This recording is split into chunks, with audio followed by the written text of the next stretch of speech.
It's your birthday. So it's the birthday. It's Jimnions Birthday too. Yeah, we both have the same birthday. Yes, Jim Mannion. Happy birthday, Jim Mannion, and Dave Palumbo. That's very good. I had the same birthday as the lunch lady in school. You got extra stuff. That's good. You got extra scoop on. That's why you were a fat kid, probably, right? Exactly. One of the many reasons.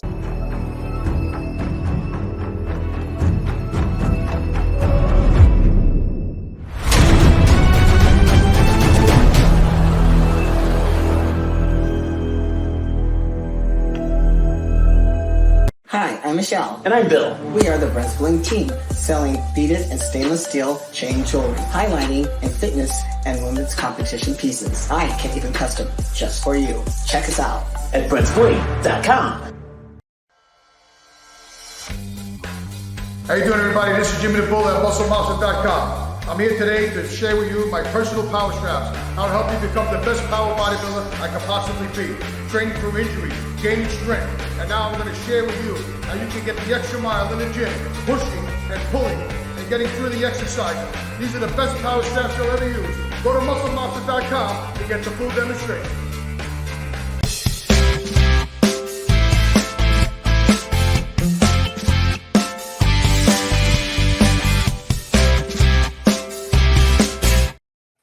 Welcome back to RIPS and Rants, the show where John Romano and I exclusively get to voice our opinions, discuss what's going on in our lives, and really have no specific agenda whatsoever. John, what's going on this February 17th afternoon? Well, February 17th. Wait a second. That number rings a bell. It's your birthday. So it's the birthday. It's Jim Mannion's birthday too. Yeah, we both have the same birthday. Yes, Jim Mannion. Happy birthday, Jim Mannion, and Dave Palumbo. That's freaking awesome. Yeah, we text each other every single year. Todd Jewell has the same birthday too. Oh, really? And Mimi Jabley too. So all people I'm friends with. So it's kind of weird. That's very good. I had the same birthday as the lunch lady in school. You got extra stuff. That's good. You got extra scoop on. That's why you were a fat kid, probably, right? Exactly. One of the many reasons. Michael Jordan, also February 17th. Oh, really? Wow. Yeah. Popular day. Yep. Come back 9 months and figure out what everybody's doing. Yeah, exactly. There must be something to it. So I got my my surgery date set now. It's going to be March 20th. So I was going to go for the second week, but then we kept pushing it. And he said it's not like super urgent to get this thing done. So I wasn't too scared. So I figured, you know what? All right, we'll just do it on March 20th. That's is that the first day of spring, or is the 21st the first day of spring? Something I don't know. I'm terrible at that shit. Yeah. Doesn't it matter what the groundhog saw? I think spring is either March 20th or 21st, but that's going to be my date. Now, 2 years ago, I had my thyroid out on March 17th, but he doesn't do surgery. He doesn't do surgery on a Friday, so I figured I was going to try to do it on the same day just for coincidence sake, but I couldn't do it. That would have been great. 2 years apart, right? Yeah, and Valentino had his surgery on the 17th of March too. So did he really? Yeah, St. Patty's Day. So. Yeah, well, and that was at the height of COVID too, when he was That's true. When he had his. He was all alone. He had, well, he scared the crap out of me with his story about, how he tells where he woke up and the breathing tube was down his throat. Right. Because, when they wake you up from cardiac open heart surgery, you will have the breathing tube down your throat for the first, because they want to make sure you're stable and you're breathing fine. Right. Now, my surgeon did tell me that with the anesthesia they give you, you won't even remember. So you'll wake up, you'll be groggy, you'll have it down there, but when you eventually do come to coherently speaking, you're not going to even remember that happened. He said once in a while a random person remembers. I said that's Valentino, of course, but it'll be you too. No, I don't. So far, I've had pretty good experiences with anesthesia, so I don't. Hopefully, it'll continue.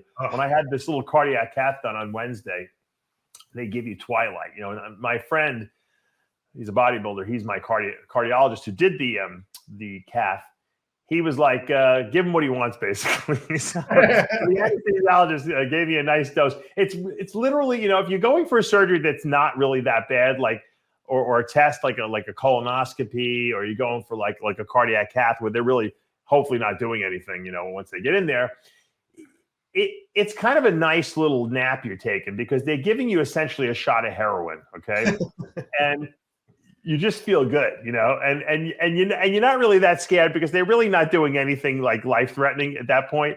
Right. So, but you don't even care if they were doing something life-threatening. That's why before I go in for the heart surgery, before I even leave my bed, I want them to give me one of those shots. I'm going to request that from the anesthesiologist so that when they're rolling me in, I could be cracking jokes, and I might be scared, but I just won't give a crap because I'm like, if I wake up, I wake up. You know, that kind of thing. If I don't, I don't. When you're that high, you don't care about anything. Think about like the best high you ever had at a club. You know, where you were just having a great time and you were like blasted out of your mind. That's pretty much how you feel. You know. It's and the coming to is always what I like. That's the worst part. Well, it's because you get the hangover effect from it. You know? Well, no. Now when you're coming to from like a non-invasive, you know, like a thing you had or a colonoscopy, nothing where you're going to be in writhing in pain. Yeah. That doesn't matter. When you're coming out of that and that twilight, it's like coming off a whippet. You know, you're just like you're just like, I'm awake. But no, certain senses start picking up. It's like a cascade of like waking up, you know. You know, it's funny because he said I was talking to him the whole surgery, and I remember talking to him, but I don't really remember what I said.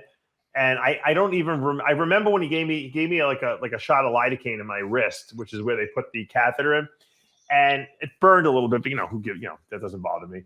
And then I don't really remember them doing anything else to my wrist. So I don't ever remember anything being inserted. I didn't see them inserting, but I was having conversations with them. But, you know, I guess when you're that high, you don't really care too much, you know? Right. How is it generally, not only weighing on you, but Amanda, the kids? I mean, the kids are a little confused. You know, Logan understands more because he's 7. You know, she explained the whole thing that they're going to be doing to me. She's like, it's like a balloon. If you fill the balloon up too much, it explodes. You know, Daddy's got to get that fixed so that, you know, his aorta, his blood vessel doesn't explode like that. And so he kind of understands that whole concept of it. You know, I think the 2 little ones don't really understand what's going on, but they know that I'm going to the hospital and I'm getting something fixed and everything like that. But I've had so many surgeries, John, that it's like par for the course for them. They're kind of used to it already. You know? They'll be talking about you years from now, thinking, when Dad had the thing, the leg, and then the knee, and the shoulder, and then the heart, and then the cancer, and then unbelievable. $6 million man to them. Right. You know? Yeah. Look, like I always say, you know what? I was talking to John Defendis today. He called me up, which was very nice to wish me. You know, he heard what happened, and you know, he wanted to tell me. And, you know, Defendis, for those of you who don't know, let me pull a picture of Johnny D. One of the best Mr. Americas ever, I think. Best vacuum shot in history. Yeah, he had a great vacuum. Unbelievable. And he was big. And he was from the era of the Mahalik era where they did the intensity or insanity training, you know. Right. And so Valentino still follows that. He still trains like that? Yep. Unbelievable. Intensity. He's got his time. You know, Valentino still. Remember when you were younger and you would go to the gym at 12 midnight and train? I never did that, but because you were in California. Californians don't do that, but in New York, that's like a cool thing to do. Like go to the gym like at 11 o'clock at night and train. I don't know why we would delay and go late. I always got great workouts. Anyway, Johnny D calls me up and he's like, "What's going on, Dave? You know, I wanted to check on you. You know, happy birthday, whatever." And he's had like 10 skin cancers removed from him lately. I don't know if you knew that. No, I didn't. He has like basal cells and squamous cells. He's like, it was from all the tanning beds we laid in back then. Those tanning beds were brutal, you know. Probably, yeah. I mean, because that was when they first came out. They didn't know what, you know, filters and crap to put on there. Well, that was Aceto called it the burn beds. They used to call them because you would go in there for like 30 seconds and you get burned, you know. The stand-up ones were atrocious. You stand up with your arms over your head and this thing goes around and you're roasting like a freaking Slovakia, you know. It was terrible. Well, Defendis is now 65. Right. And we were talking, he's like, can you believe I'm going to be getting Medicare? I said, that's great. No more health insurance. You don't have to pay for health insurance anymore.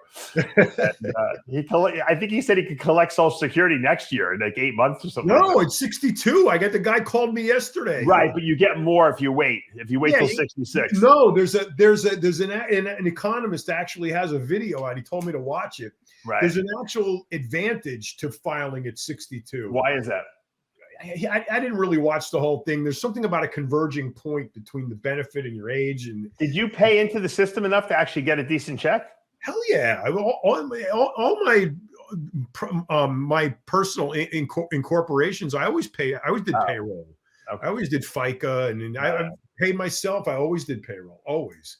Well, he said that if he waited till 70, he would get more. But he said he's at such a high level that if he, in other words, he figured out he's getting like $4,000 a month. I think he said he can make or something like that. So if he waits another 4 years, he's going to lose like $100,000. You know, it's not worth it. You know, so. Dave, if you or I had his money, we'd burn ours.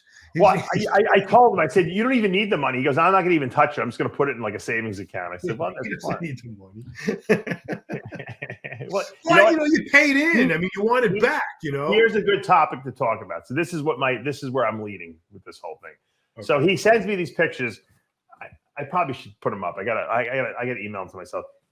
Literally, he's got a shaved head now. His whole head is stapled. It looks like he got a hair reduction thing, except he has no hair. So that's how big. It's got to be a 6-inch scar on top of his head where he got the melon or whatever the basal cell cut out.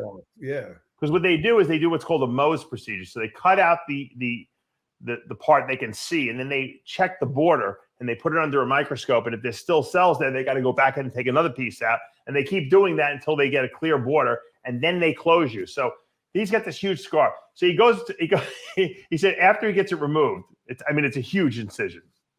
He goes back to the gym and he starts training people. This nutcase. And he gets a phone call from like one of the trainers. I need a personal day. I'm having an emotional breakdown. And then another person's like, I got a cold. I got to stay home. He goes, these fuckers. He goes, no one wants to work like me. He goes, I got a basal cell removed. It's the size 6-inch scar on my head, and I'm training people, and these guys need an emotional relaxation day. I said, John, that's why you're successful. I said, I'm the same way. Right. I'm answering emails when I get out of my when the anesthesia starts wearing off. I'm answering them even before it wears off. I don't even know what the fuck I'm writing. I said, that's what makes a successful person. It's the whole topic of hard, what we understand, our generation understands to be hard work, dedication, sacrifice, suffering. It's a very difficult concept to relay to people that have no what that is or had any example growing up of what that is. Because now the new generation are the fruit of the original snowflakes. So you have a very weak pool to choose from, and they don't believe in work. They believe in. You ever hear of this thing called quiet quitting? It's a new thing that they do. No, what is it? Quiet quitting. It's like just showing up to your job and clock in and do the bare minimum. They don't care about anything. They just want to hide in a corner, do it. Be innocuous, be inconspicuous, just collect a paycheck and do almost nothing. Versus actually work, for what you're supposed to be doing. Right. And this is very common now. And I talk to friends of mine who run businesses today, and they all complain about the same thing. And I don't care if I have friends who are lawyers, doctors, machinists, mechanics. They all say the same thing. I can't get anybody to work. Nobody cares. Yep. I can't get anybody to give a shit. And it's this, and everybody says the same thing. So we are, this whole idea is heading down towards this sort of socialist agenda that's looking to just make a living wage just for doing nothing and, eat the rich kind of thing. And that's where all this is headed. And it's really sucks because the average person out there who wants to get, a contractor to show up at their house and do a landscape job or remodel their house or put in a new kitchen or do something in the backyard or get your car fixed. All of these services are affected by the fact that nobody wants to work. And I gotta replace the shower door in my master bath. I have been waiting 4 weeks for someone to come and just measure the fucking thing. I know, it's and amazing. I'm saying, dude, I'll measure it for you. I know how to read a tape. Just make the goddamn thing. Right, I'll even right, put right. it in, you know? And they won't do it, you know? It's unbelievable. All right, look at this picture. I got to show you this picture. This is great. That's what he went back to. He went back to the gym with that, John. Wait, critical question. When they squish all that back together, does that equal a facelift too? It's kind of like a facelift. Yeah, I think it is. It must be, right? He was back training. Look at this incision on his another part of his body there. Let me see if I got else I got here. Look at that on his chest there. Holy shit. It's a big incision. That's a big skin cancer, you know. That's huge. Yeah. How big was Aceto's? Aceto's wasn't big, but his spread. Aceto had melanoma, so melanoma can spread. So that's the scary part with the melanoma. So he had to treat himself systemically, whereas these little basal cells and squamous cells, usually if you cut them out, you're pretty good, you know. But he had like 10 of them or something like that. All at one time or periodically?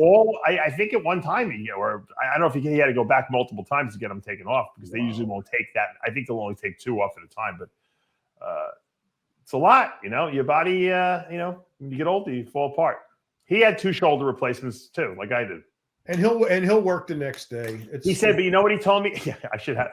He told me the most painful thing that he had was not the shoulder replacements, was not the basal cells, was not the heart attack that he had, because he had a heart attack too. He had he had something dislodge into his widowmaker blood vessel there, and luckily they were able to stent it and drill it out. But as he got to the emergency room, he was having a heart attack. He said. Oh my God. Luckily, he was there on the table. But that all those things he said were not the most painful. The most painful thing he said he had was shingles. I've heard that from numerous people. Shingles. My mom had it. She had it in her ear. It's affected her for like 5 years. He said it was the most. He said they had given him Dilaudid for his shoulder surgery. He took 1. He said as soon as he got the shingles, he was going through the bottle like they were running it, like they were going out of style. He said it felt like someone took a crowbar, stuck it into his shoulder, and was ranking on it, like trying to like jack his shoulder apart. That's the pain he said he lived in for like 4 weeks or something like that. Yeah, it takes forever to go away. Yeah. So he said he got the shingles. He recommends getting the shingles vaccine. I guess evidently when you're over 60, your chances of getting shingles are like 1 in 5 or something like that. Are they really? Yeah. I think we all have that, you know, we all have the chicken pox. A lot of us got chicken pox when we were a kid. So it comes from that, the chicken pox. I didn't get chicken pox till I was in my 30s, believe it or not. Oh, really? That's kind of weird. Yeah. Isn't that weird? Yeah. And I caught it from my neighbor's kid. Wow. Yeah. I thought, I didn't, you don't see that in adults very often. Very rare. The doctor told me when I should have figured out what the hell it was. Yeah. It's funny because when you get chicken pox, they always tell you as a kid, don't pick them or you're going to have permanent scars. Meanwhile, you know, when you hit, 14, 15, 16 years old, you could pop zits all you want. I didn't have one scar. Yeah, I don't have one scar from all. Well, we're from the era when, one of the kids got, the measles, mumps, right. What do you call it? Any of those viruses, they just threw us all in one room until we all got it, and then you all get over it, and then you don't have to go through it again. You know what, John? I've noticed, this is a little off topic, but it's coming back to the same thing. We were talking about pimples. I've noticed that when in the 90s, guys had a lot more acne. Did you notice that? Now, here's my theory. First of all, when I would go on testosterone, I get these big boils on my back for some reason. They were like, it wasn't even like you had to wait till they kind of came to a head, and then my girlfriend at the time would pop these things, and it was literally like someone was sticking a blade into your back. They were so painful, these things. And then I took Accutane, to dry them out, and I used to whatever. I got rid of it. We went through the same thing. Yep. Yeah, a lot of people had that. I don't see guys with acne anymore. I'm wondering if the drugs are so weak that no one's even. I don't. Maybe 1 or 2 people I see who are broken out, occasionally. But I don't see it. Why is that? I don't know. I just remember, being, when I first started taking juice, everybody saying, you got to take test. And every time I took test, my back turned into a strawberry patch. Yeah. I could not take test. Now it doesn't bother me. Maybe I think because I did acne. Well, you're taking a lot less too now. Well, I think, a lot less, but I also went on 2 courses of Accutane, and I think I destroyed those sebaceous glands. Me too. I did too. I also did 2 courses. Of course, one did. When they came back, and then I took it. We again. have the same genetics because we're brothers. We just can't find the common ancestor between. I told you we have one. My aunts, my aunt on my mother's side, her maiden name was Palumbo. Yeah, but we need to find out who her relatives were, right, so we can find the common ancestor.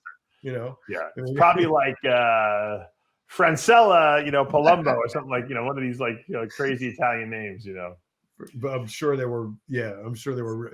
I don't know how. Back then, I mean, how many Palumbos were there in Sicily? I mean, they probably were all in one little town. I'm sure. Right. Yeah. Exactly. And then they branched out from there. That's where they all went. From there. But what was funny is that I could take. My favorite cycle became, because I couldn't take tests. I couldn't deal with the acne. I would do Deca and EQ together. Yeah, those weren't that bad. Yeah. And I would still get some. I just remember reaching back, you just bugging the shit out of you, and you could squeeze them, and you could actually feel the stuff coming out. I know, but I mean, I used to see a lot of guys in the gym with blood on their shirt and the back of their shirts because from a pimple popping and stuff like that. I just saw it and I know the stuff was good in the 90s. I knew where it was coming from. It was either coming from Valentino's guy or it was coming from my European connection. That was where they were coming from, or Mexico, which was good back then. I just don't see it anymore. And I wonder if there's something to the fact that guys aren't breaking out as much. I think guys are taking, cycles of tests, and they're probably not even getting a third or a half of what they think they're getting in it. I always wondered why the top, pro guys, I never see a top pro with acne ever. Yeah. I used to hate the fact that like guys like Cutler never had a pimple on him and never lost a hair on his head. I'm like, he must be made for bodybuilding. There must have been. but even the biggest dudes who did a lot of drugs. I remember Nasser telling me he got up to 5,000 milligrams of test a week. He didn't have a pimple on him. I'll tell you why. I think this is my theory, but I think it's right. Some people, everyone has a different way that their body detoxifies itself. Greasy Italians, for some reason, we release all our toxins through our skin. Right. And what happens is when you do that, like if I eat garlic, I'll smell like garlic for 24 hours, because it's coming out of my pores. It's not my breath, it's my pores are releasing it. And the reason is that the skin is a very big organ. And so my skin uses that. Now, what happens is when your skin releases sugars, or because you're eating a lot of sugary foods, or they're releasing like spices like that, and the bacteria that live in the pores start eating that stuff and fermenting it. And that's when these pores get filled with sebum and you get pimples and stuff like that. Right. If you have small pores and your body does not use the skin efficiently to detoxify itself, it has to do it a different way. So in some people, it releases the acidity into the stomach. And that's why a lot of people get like bad acid indigestion, reflux and stuff like that, because I think their body's pouring the toxins into there. You ever see these guys, John, that complain constantly about getting hiccups, chronic hiccups and chronic indigestion to the point where it's like, burning their inside of their throat? Because I think their body gets rid of waste into the stomach, dumping it into the stomach acids, and increases acidity in the stomach, and that's a problem. I think other people, probably release toxins in other ways. I don't know. Maybe their bodies, poop it out. I don't know. But I think, certain people who have big pores, their bodies use that as a method. And you know what? Even though it sucks to have acne and it stinks to always smell if you eat weird foods, it's probably a very healthy way to get rid of waste, because the skin is such a big organ, and it'll take the burden off of the other organs to try to break down this stuff and get rid of it. So that's probably why Italians live so long. Greeks too. Greeks have greasy skin too, and that's why they probably live to 100. Yeah. The toxin thing in the food is an interesting thing, because if I'm not like super careful with everything I eat, I get heartburn like almost every day. Yeah. And take a few. You hate when I do this, but I do take Tums, and it gets rid of it, knocks it out. Yeah. So when I go to Mexico, or anytime I go to Mexico, I never get heartburn, not one time. And I eat tacos off the cart, street food, cheap restaurants, and I never, ever get heartburn. And I believe why is because they don't use the chemicals and preservatives and pesticides and crap that they put in the food here. They don't do it there. They can't afford it. Everything's pretty organic, pretty fresh, and pretty clean. And I think that's why. If you eat a really clean diet like that, you don't have those problems. When I went to Italy, when Yamamoto brought me in there, when they were sponsoring our site for a while, they took me to this Italian restaurant where everything was homemade there. From the wine to the cheese to the desserts, they grew the stuff in their backyard. This restaurant, that's what they were known for. And I was nervous because, I'm a lactose sensitive guy. I was eating all the cheese. I even ate the desserts. Nothing bothered me. I didn't get indigestion. I didn't get gas. I didn't get it sat so pleasantly in my stomach. And I probably drank about 6 glasses of wine because they kept filling up my glass. You know how they do that. The Italians like to get you drunk. And you know what? It didn't bother. I said, I can't believe it. It didn't bother me. And the next day I had a pizza and it didn't bother me. And they said, because we make everything fresh here, there's no preservatives and everything. So there could be something to that, John. I really think there is, because if I'm even here, all summer we grew a garden this year, and I had fresh vegetables. We get our meats from a local place. If I follow that, I never have indigestion, never have heartburn, never have gas. It's when I'm eating out, or get the chicken tenders at Publix, or I'm in a hurry, or I go to the worst is the Chinese buffet. You know why? The only reason I go is because I know they got a big thing of steamed rice, and some of the food is like okay, right? Yeah. And 3/4 of it's fried. If you stay away from that and concentrate on the other stuff, it's the cooking oils, John. I'm convinced it's the soybean oils, it's the canola. I mean the corn oils, all those like oils that are those omega-6 rich oils. They go rancid when you cook them and raise their temperature, and I think that's really what messes people's stomach up. Because you want to get indigestion, go eat some fried chicken somewhere. There's no way you can avoid it, because it's being fried in the worst possible oils that you can imagine. It's true. I don't know if you were there when Blackman used to go to this diner for lunch, or not a diner, but a restaurant. It was a Greek place. It wasn't. No, I went there. Yeah. Remember the guy, the bottle of olive oil on the top shelf that was like Blackman's, and every time we ate there, I got so sick, and I'm like, "What the fuck? Why am I?" He talked you into eating stuff you weren't eating. No, they're so deathly afraid of losing his business that they grease everything, because he's like, he wants the oil, so they put oil and give Blackman the oil, and then they bring him that bottle, that freaking imported bottle with the cap that pours that, and Blackman's like this. Smeared it on his food because he read the latest article. Right. That's but it's not the olive oil that's getting you. It's not. The garlic. What worse? It's first of all, they see him coming and they go, he uses a lot of oil, so get the cheap shit and put it in the olive oil bottle so you won't know. I'm convinced there's no way I could get that sick from that place if it wasn't that cheap shit oil. So. And it was only there. Anywhere else we went, I was fine. Never a problem. That place. And every time after a while, every time we went there, I'm getting, just give me toast. That's all I want. No butter, nothing. And then I'd be fine. John, I ran an HPLC on it. It's olive oil. I'm telling you. Steve, there's an article that came out that 90% of the olive oil in the United States is actually a soybean oil. Did you know that? They water it. They water it down with that. Nah, impossible. It's a blend. And then it goes on to the, why the blend. But that is true. A lot of people don't realize that most of the extra virgin olive oil in this country is 90% soybean oil. They lie, okay? And they've been caught, these companies. These big companies have been caught. very rarely can you find, unless you go to like one of these organic, they have like these stores called olive oil. I don't know if they have one by you, but they have one out here. You can get real olive oil there, but that's why I stopped using extra virgin olive oil. And that's why I had my own macadamia oil made for Species Nutrition, because I don't trust the olive oil out there. And the macadamia oil, quite frankly, has more monounsaturated fats than the olive oil. And you can cook with it. It doesn't burn. It has a very high smoke point. So I don't use olive oil. I was a big advocate of extra virgin because monounsaturated fats are very good for your heart. But if I have to worry that the bottles that I'm using aren't really all olive oil, then I don't even want to even take a chance. And it makes sense because if you look in the supermarket, how many bottles of extra virgin olive oil are there? There's 16 different brands.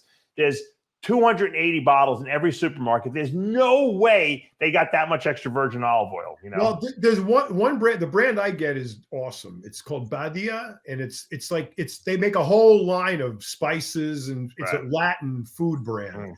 And the olive oils, if you're buying olive oil, two things: don't buy a blend, and make sure it comes from Spain. It's got to be extra virgin too. Extra virgin from Spain.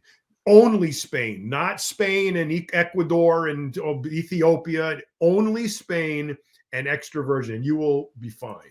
And that Badia brand is the best I can find it. You can find it everywhere. So if you want, you know what the truth is, it doesn't really taste that good. Okay, I've acquired the taste for it. It's like wine. You know, if you never had wine, you drink a glass of wine, you're gonna think it's disgusting. You know, but it's an extra virgin olive oil. It's like an acquired taste. But I'll tell you something.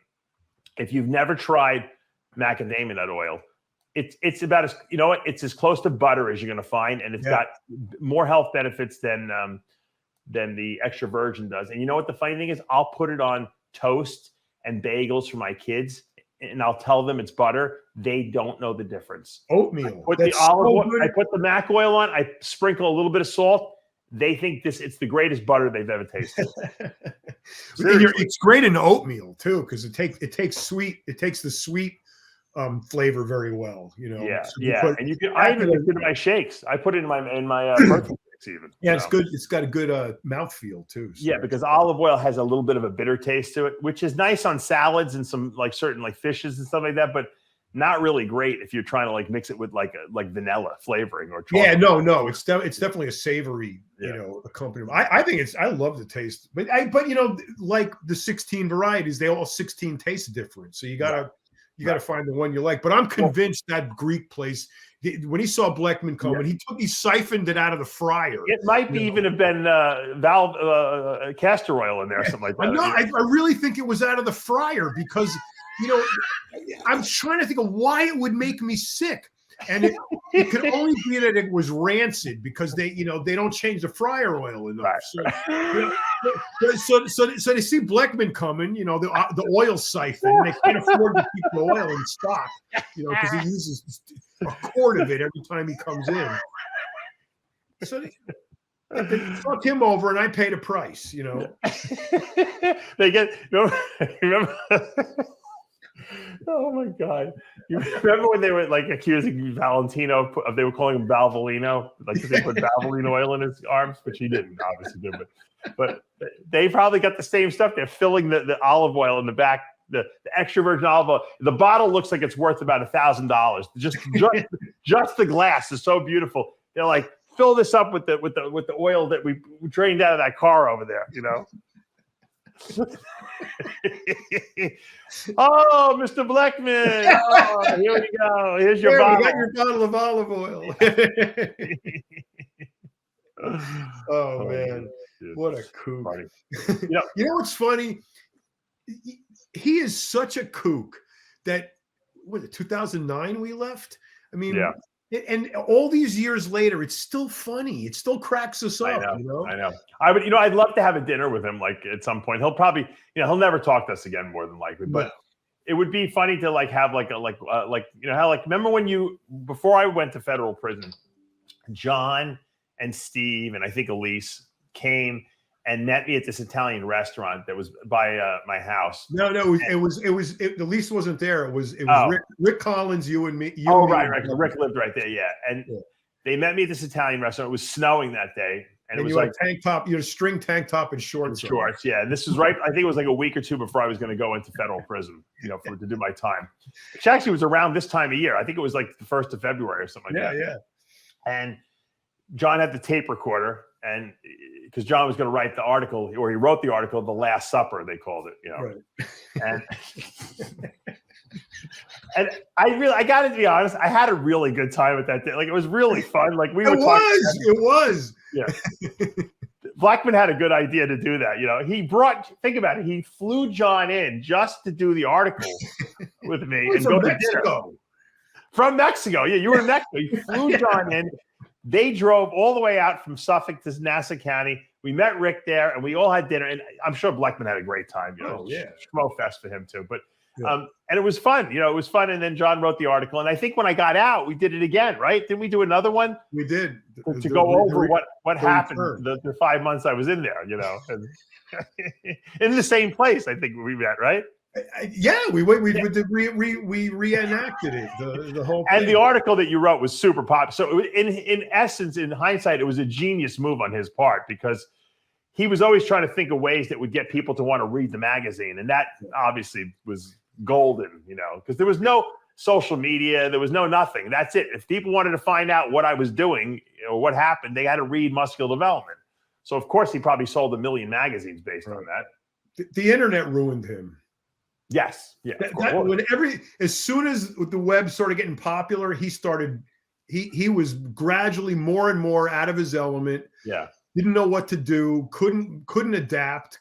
Still to this day can't turn a computer on. Well, it really ruined everyone. And if you think about it in a sense, I have a laptop and I have a desktop computer still, because it's easier for me to write on that than my phone. But really, the cell phone ruined computers in essence, because you can do pretty much everything with a cell phone. You can do it with a computer. I find myself like ordering parts, or ordering stuff online. I'm on the laptop or my desktop, and I'm like, fuck, this is complicated. I get on my phone, it's so much easier. Yeah, I know. But the only thing is you can see bigger. I like having the bigger screen, so I can see what I'm ordering and stuff like that. But you're right. And the cell phone has destroyed the PC and the laptop essentially.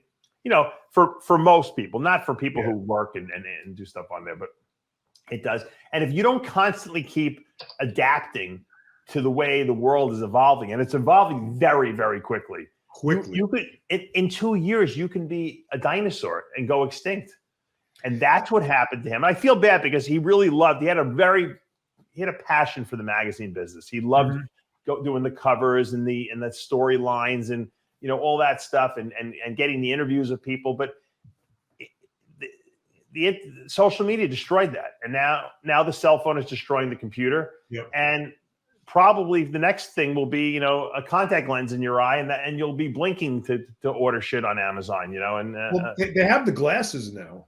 It's the technology is progressing at astronomically fast rates. I wanted to ask you something, since we love having conspiracy theories on this show. I'm not going to talk about the flat Earth, so don't worry about it. But no, I proved that's wrong. I sent you the tape. I proved it's wrong. I don't even want to talk about it. I don't want to get people upset. We'll save that for Jimmy, but on after hours. But the funny thing is, I was watching something where they were suggesting. Someone sent me this video where this Mexican guy was explaining, and they were translating what he was saying, that he's convinced that these vaccines have this graphene in them. Have you heard about this? It's like a metallic nanoparticle in there that when you get vaccinated, you can actually, there's more magnetism at that site of injection. So they say that these nanomagnetism particles can integrate themselves into your whole nervous system, and they can be influenced by this 5G network and by artificial intelligence can influence your central nervous system. Now, I don't know if this is real or not. I haven't been vaccinated, so it doesn't really matter to me. But it does seem interesting that, pretty soon we might all be in the Matrix if we're not already in it right now. And I could see a future where everyone has got some sort of, connection to AI, artificial intelligence via a wireless network that somehow interacts with our nervous system. It's not that far fetched. Like I'm talking like within 10 years. I think you're probably, right to a certain degree with the interface. The thing that's bothersome is the reason. And if you look at all of the political upheaval today and filter out what is a distraction and focus on what the meat of the matter is, all of these things, from the vaccines to the shitty economy to the way the payouts are structured, the welfare state, all of that stuff is geared towards mass control. So with a vaccine with nanoparticles that can be affected by AI, what do you think the end result of that is going to be?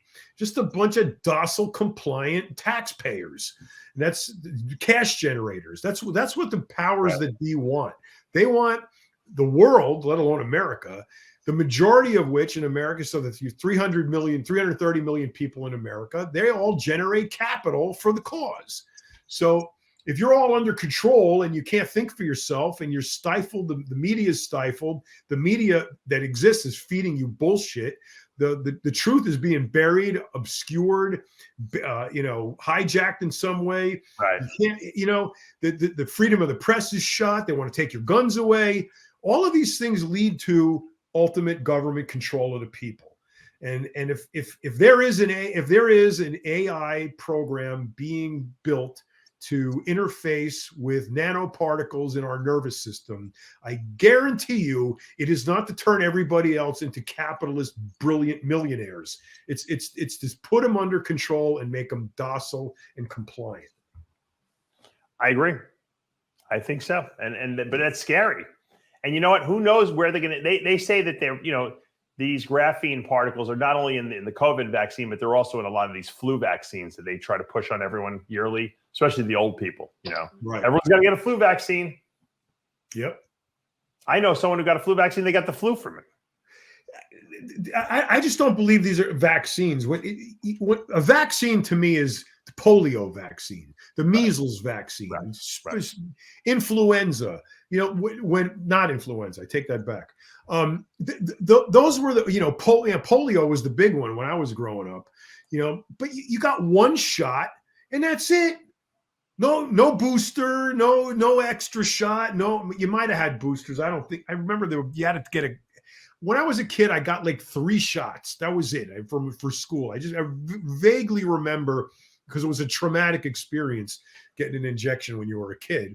Yeah. Now we do it to ourselves. But, those things kind of burn into your memory. And I never remembered being vaccinated for all that many things. And the vaccines. Well, they do have more vaccines out today that cover more things. And that's fine. Like you said, chicken pox is a vaccination. You don't want to my point, Dave, is when you get the chicken pox vaccine, you don't get the chicken pox. That's it. No, you don't get chicken pox and you don't need any more vaccines. This COVID bullshit is you get the COVID shot, you get COVID, you need a booster, you need another booster, you get COVID again. Well, John, let's look at something. If they want to put something into people's body, the majority of the population, right? We all got vaccinated as kids. No one's getting another measles vaccine, so it's stupid to put it in there at this point, right? They want to get everyone to take this thing. So scare the crap out of the whole fucking world and say, here, I have the solution. So you don't have to worry. You're not going to die. Here, take this. So that's why they used the COVID vaccine to put that in there, because they figured we have to give them something new that they don't have already. Not everyone gets a flu vaccine every year, but we can cover the old people with the flu vaccine, but the COVID vaccine will get everyone to take, The problem is it didn't stop people from getting COVID, so it kind of screwed up their plans a little bit. I think more people would have gotten vaccinated had it actually worked, John. Absolutely. And I find it interesting how they pander so strongly to the minority communities. You get we're trying to save you guys. Yeah. No, I mean, matter of fact, we'll give you some more financial aid if you take these vaccines. And if you're out, John, we'll pay you to take the vaccine. They paid people to take the vaccine. They gave them free donuts. They paid them. They get all kinds of shit to get. If you got it, if you're so nothing scared, comes for free, right? You should know right off the bat. Right. If you're so scared you're going to die that you're willing to get 37 vaccines, why do you need a donut? You know, I mean, it's like, what the fuck? Get the vaccine if you're so scared. You know? This just reminded me of another. When John and I started the show, I said, "What are we going to talk about?" So we had plenty to talk. So I get a text message as I'm coming back from the doctor saying, "Do you have any adult Burmese pythons? I want to buy one." I'm like, "They're illegal in Florida." Now I have they made them illegal in Florida. You can't have them. You can't breed them. I have an education permit to have 6 of them. So I can, and I have to get a special license. They come and inspect my facility, but you cannot, I mean, they're totally illegal. It's like, you might as well sell. Why? What is a Burmese Because they think they're invasive here, because they're invasive in the Everglades. So they think that they don't want anyone to have them. They think by outlawing them that no one's going to have Burmese python. Is that why they think they have 30-foot long snakes in the Everglades now? Yeah. But the snakes have been there for 30 years already. So all of a sudden, everyone's getting a little up in arms about it. So regardless, so I get this text asking me if I have it, and I explain to the person, look, they're illegal. You can't do this, anymore. I used to sell them before the law changed. Can't do it anymore. Not 30 seconds later, from another number, I get another request for an adult Burmese python. So now I realize it's definitely Florida Fish and Wildlife trying to set me up. Mm-hmm. They're so obvious that they don't even coordinate their setup attempts. They actually had 2 different people trying to set me up at the same time, which it didn't matter because I don't sell them anyway. You know what I mean? It wasn't like, so the one guy, I'm like, they're illegal here. You can't sell them, blah, blah, blah, blah. I'll meet you across state lines. You can drive them across. I said, are you guys, do you think I'm that stupid? This is so obvious that it's actually insulting to my intelligence. Will you please stop texting me? Oh, I didn't mean to insult you. I didn't realize. Then they start backpedaling because, they must have like trainees trying to set people up. It's the stupid. First of all, I live 10 hours from the border by car. I would have to drive 10 hours north to get to the border of Florida and whatever the next state is to sell this snake that I'm going to make $500 on. I'd spend more than that in gas. No, they want to arrest you. That's they want to. It's entrapment, but it's right. So funny because it was like my son was trying to set me up. It was like they had it was the stupidest thing, and to not know that 2 people in the same office are texting the same person. All right, I'll give you a setup, a story like that. Yeah. I guess this had to be like 90. It was right after I got out of prison. And I was living around the corner from Gold's on Vernon Avenue. I was in the front unit, and Dan Duchesne was right behind me. And then remember Laura Vukov, remember her? She was in the 3rd apartment. But that was right when the whole drug thing was heating up, and we were getting the Steroid Control Act was being passed. All that was going on. It was a very hot topic. And Duchesne was the hottest of the topics that you could possibly have. Sure. And anybody he associated with. So one day, now directly across the street from the house is an apartment complex. Yeah. The apartment complex is all Mexicans, 100% Mexican. They may have all been from the same family. There's probably 20 apartments there, all Mexican. Right. Okay. One day, this old white guy moves in, in the upstairs corner apartment is a direct view into my window. He's got the telescope out, probably, right? So, and every time I go outside, to walk to the gym, I'm either on the way out or on the way back. He just happens to be outside. How do you guys get so big? I've been working out I don't understand. How do you guys get so big? And I'm there's a guy here who sells camel hoof trimmings on Wednesday. And if you wait right here, usually 9 o'clock in the morning, he'll come by. He's got a little cart. You get it from him because that'll make you grow. And I've been telling these bullshit stories. He persisted for like 2 months. Really?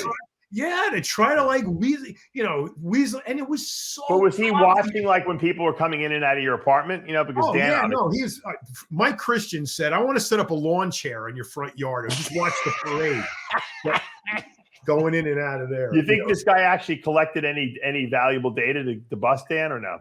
No. It was. I think it was in between. It was in between his two busts. So okay. it was the whole clenbuterol setup thing that came afterwards. But no, this guy was absolutely definitely a DEA agent posing as an old biker bodybuilder in an apartment building full of Mexicans. That's great. That's great. Well, we're coming to the end of the show, but I figured we would end with a bang. You know, like I mentioned earlier in the show, today's my birthday. It's also Jim Manion's birthday, and Jim Manion is 79 years old today. Wow. He looks great, man. Well, I'm going to show you how great he looks because he texted me a picture just now that I am going to put up on the screen. I asked his permission, so he okayed it. I said, "You look fantastic." He goes, "Yeah, maybe I'll get an invite to the Masters Olympia this year." Look at that, 79. Full head of hair. He still trains. Look at him. He trains every day. He's not stopping. Wow, look at that. Isn't that great? He's lean too. He's in good shape. 79 years old. Wow. I don't think he's lost a hair on his head. I saw him in Vegas. He looks amazing. I'm sending him right now. Happy birthday. You know, it's great because Jim runs the IFBB NPC, but he still lives the bodybuilding lifestyle. Because he competed. Some people might not know, but Jim competed back in the day. He won like all the Mr. Pittsburgh and all the Pennsylvania shows back in the day. Yeah, he didn't really go beyond that because he had he had a family. JM was born and everything like that, and then he started getting into promoting the shows. But Jim has always been a bodybuilder. He's, as long as I know him, he's always trained regularly, eats good, and takes care of himself. We're always having conversations about, his colonoscopies and this and that. Matter of fact, I think his first colonoscopy he had that was the weekend he choked me. Remember at the match?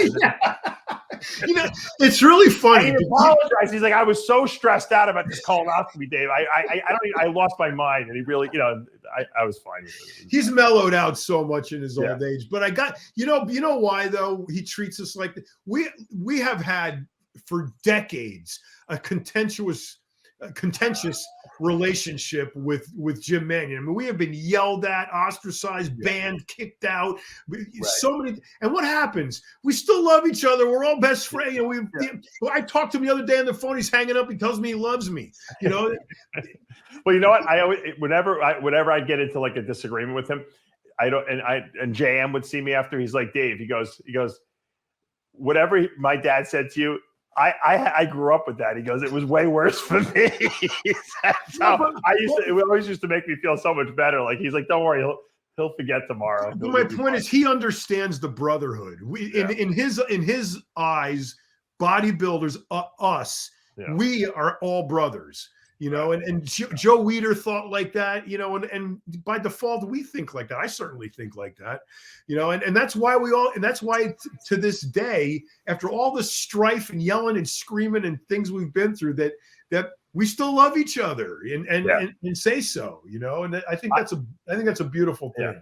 I told him when we were on the phone the other day, I said, you know what, people, if you forgave Lee Priest, if you and Lee Priest are still good, he goes, I love Lee Priest, and you and John are still good, then that just goes to show that you don't hold a grudge against anyone, and that, an argument is one thing, but how you feel about a person, is a completely different thing. And, you could have a business disagreement with someone, but that doesn't mean that you don't like the person or care about them. So, I mean, think about your parents. I mean, my father used to scream at me. And I got in trouble. I got whacked by him.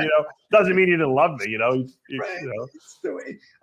He called me out of the blue last Saturday, and because he loved the show we did when I said we need more warriors. He goes, "That's exactly what I think. I love when you said." I go, "What the fuck are you doing listening to our podcast?" He's bored. He goes, "Oh, I never listened to him, but I like that." So, Jim Manion, happy 79th birthday. I can't believe he's going to be 80 next year. Wow. Unbelievable. What a life he's led, right? I mean, unbelievable. He went from basically, a person who, had to drop out of school, to probably one of the most successful businessmen, in ever, you know. So he built his own organization. I mean, from the ground up. I mean, the NPC was nothing, and then he took over the IFBB. If you can construct a pantheon of bodybuilding icons, you know, you'd have Joe and Ben Weider at the table, Arnold, pioneers. Joe Pioneers. You're talking about, yeah. Joe Gold, the guys who started it all. You know, Joe Gold. You know, the whole, you know, Gronkowski crew, Ed Connors, right? And Jim Manion would have to be sitting right there. I mean, there's no two ways about it, you know? As far as, you know, making money and being a successful businessman, yeah, Joe Weider, probably Ed Connors, right? Because Ed made a lot of money selling Gold's Venice. Yeah. And Jim Manion were probably the three. And it probably, you know, probably Wayne made a lot of money too, I would assume, in his day, you know? Yeah, just Wayne, I don't know. Well, I'm just saying, as far as successful business people, he screwed it up for himself, you know, by, you know, but when, you know, back in the early 2000s. But I mean, Jim has been, you know, his whole life, and he's still doing it. And, you know, and, you know, he's still in charge, you know, at almost 80 years old, and he still looks great, takes care of himself. And that just goes to show you that if you take care of yourself, you get your diagnostic test done, you work out, you eat right, you know, you're going to live, you might not live to 150, but the life that you do live is going to be a better quality.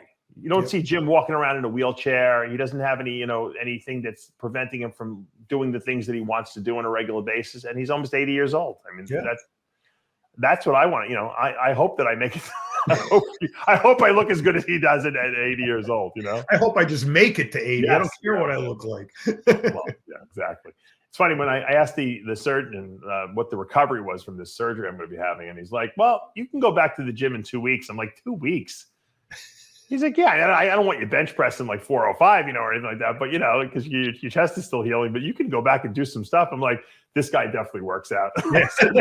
No other doctor would say that. My wife's like, you got to give him a little bit more guidelines than that, because that's a very dangerous thing to tell my husband, that he can go back to the gym in 2 weeks, you know. So, you know, it gave me hope, at least. Whether I'm back in 2 weeks or not is a different story, but at least I have hope that, you know, that it's not going to be 6 months to recover, you know, in terms of.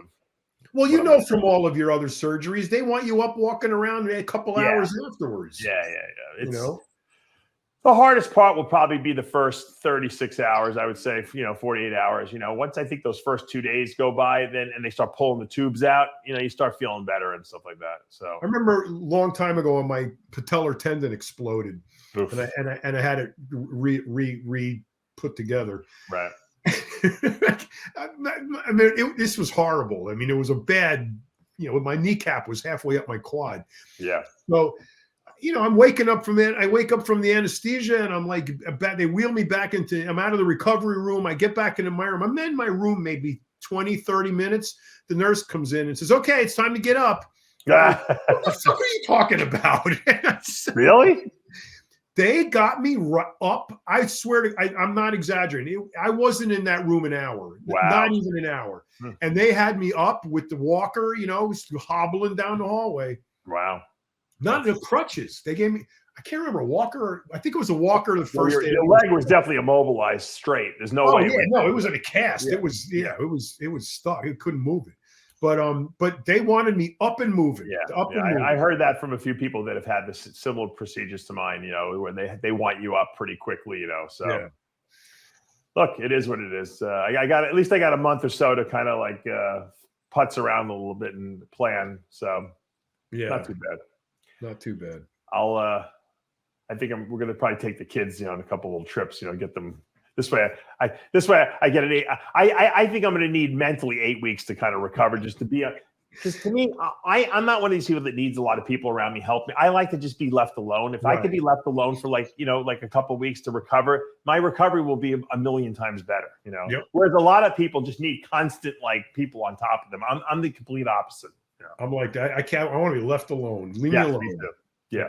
I don't even, to be honest with you, I don't even care if anyone comes to the hospital. Although I know my relatives want to come. My wife wants to come. My sister's flying in, and that's great. But I at my age, when I was younger, I was like that neediness there. But at my age, I don't even care. You know, I got my phone. I can text people. It's almost like less of a burden for me. I never spent a lot of time. I don't want to have to entertain people in the hospital. Then I feel like I have like a responsibility now. I've only been hospitalized a couple of times, and the times that I had been, I didn't like when people came to see me.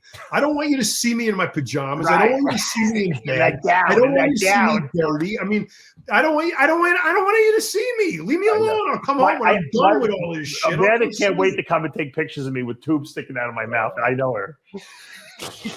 She would never post them, but she likes to just have the pictures, you know. Use them on you later. Use them on you. Tell me how am I most vulnerable, right? So anyway, but yeah, I mean, look, my family's very supportive, so I can't, I can't say enough great things about my wife and my sister and my whole family. Everyone's and our whole community. Everyone has really reached out to me with a lot of heartfelt messages and text messages and emails and PMs and. Thank you all, because all that energy lifts you up and helps you get through it that much better. So you're a big part of a lot of people's lives, man. It's a big thing. So all of us we're worried about you. You know. Yeah, I know. But we all go through our little things. Valentino went through his throat cancer. Jimmy's always in the hospital every other week with his hypochondriacal back injuries and whatever else, these kidney stones, and we have to support our Iron brothers no matter what. That's the way it goes. And they're saving me for something big. I can tell you. I'm telling you, you're gonna live forever. I know it. I mean, your father lived until how old is he? He was 84, but he had emphysema. So yeah, you don't smoke. You'll live to 100 for sure. Yeah, well, they're all in their 90s. If they didn't get sick or accidents, that they lived well into their 90s. You know why you'll live? Because you're very physically active all day long. Yeah. I sit on a computer all day long. I do go to the gym, obviously, but you're very, very physically active. Those people like that live forever because that's. SIRT receptors, SIRT2 receptors. You stimulate SIRT2 receptors, longevity genes, like resveratrol. Resveratrol does the same thing, John. I don't know if you're aware of that. All right, and on that note, we're going to wrap up today's show. Thanks for joining us for another episode of Rips and Rants. I'm Dave Palumbo with John Romano. We'll see you next week.